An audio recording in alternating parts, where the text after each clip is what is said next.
Chapter 24. Nearly Impossible.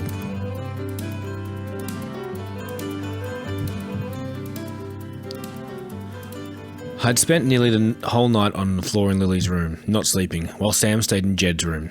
In the morning, Luke had called V to say everything was okay. Annika was tired and sore and staying in hospital to make sure Drumlin wouldn't try to come before it was time. When I'd asked to speak to him, V said he had to go and she'd hung up the phone. I asked Sam if I could go to the hospital, but V said we had school and that Luca had insisted we go. "I think Sam's very shaken up," V said, and I leant forward and looked sideways to see Sam wiping his snotty nose on his pyjama sleeves as he sat next to Jed at their dinner table. "I think school would take his mind off things, and you keeping a close eye on him today would be good." V drove us and even hopped us out of the car to talk to Mr. Curry in private. That was kind of embarrassing, but also made my chest feel a little tighter. She gave Sam and me a kiss on the forehead, same as she gave Jed, and I tugged on her arm as she made to leave. "V," I whispered to Sam, so Sam couldn't hear. She crouched down to me. "Annika and Luca's bed. There was all this..." But I couldn't say the word. Blood. It just wouldn't pass my lips, and I didn't know how to explain that. I kept imagining Annika or Luca coming home to see it all, the sheets still black and ruined, and that we couldn't let that happen. V tucked my fringe behind my ear and smiled kindly. "Luca told me. There's no need for you to worry," she said. "I'm going to pop home now and take care of it. I've got your spare key."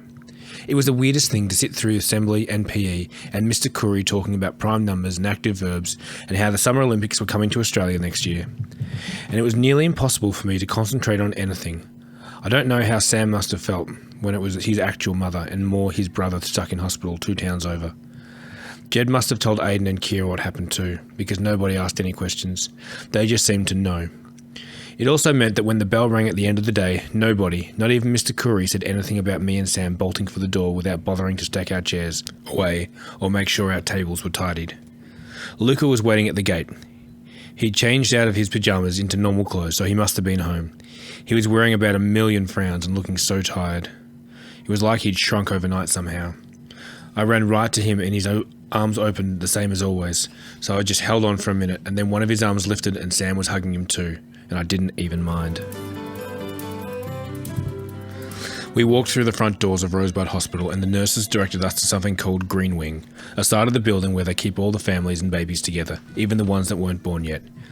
I was glad that Luca kept a hand on mine and Sam's shoulders and turned us down all the right corridors. The smell of the hospital, too clean and cold, was making me dizzy, and I was relieved when we got to the Green Wing and nurse showed us the way to Annika.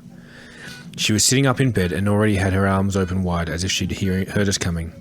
Sam ran to her and fitted himself under her arm and around her big belly, taking care not to disturb the tube that was stuck in her hand and running to a machine by the bed. They stayed like that for a minute and I could hear Annika's murmured muffled words into Sam's neck that had him nodding his head and crying a little bit. Luca and I hung back by the door. I grabbed my elbow with my opposite hand and shifted on my feet, wondering if Luca would have just brought Sam and left me at home. But then Sam was stepping back and Annika was waving us over, adjusted her glasses and patted down her wild and curly hair.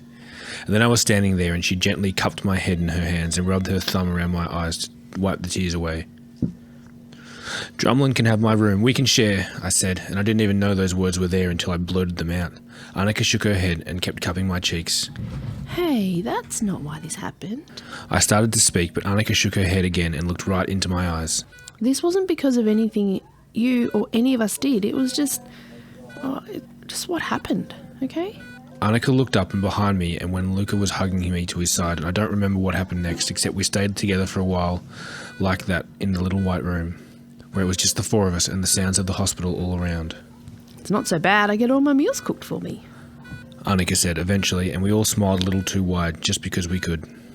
"When are you coming home?" Sam asked, and Annika ran a hand through her shaggy hair. "Not for a while, baby. She sighed. The doctors want to keep an eye on me and Drumlin." "When will I see you then?" Sam asked, and his voice got a little wonky like he might cry again.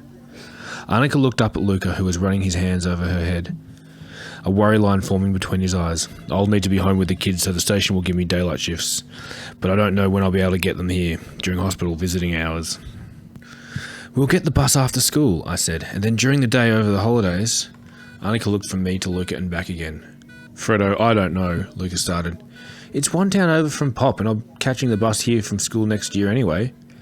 "Mum, I want to, please," Sam whined, and I felt bad for him. Annika stroked his hair again and smiled tiredly up at Luca. "I'd like that." Luca nodded. All right. But you need to be careful, okay? I mean it. No talking to strangers, and you come straight from school to here and home again. Understood?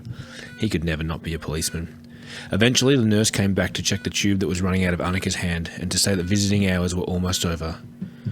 You're going to be all alone, Sam said. Annika shook her head. No, of course not. And then she rubbed her belly again. I've got Drumlin, for one thing. And I do have a roommate, I just haven't met her yet. She nodded her head towards the drawn curtain behind us, which was hiding another bed that must have been empty just then. That's time, I'm afraid, said the nurse, and we had to say goodbye. I thought it'd be hard, but just as we were leaving, Drumlin started kicking. All three of us ended up laying a hand on Annika's belly and feeling his flutters, like he had wings in there or something.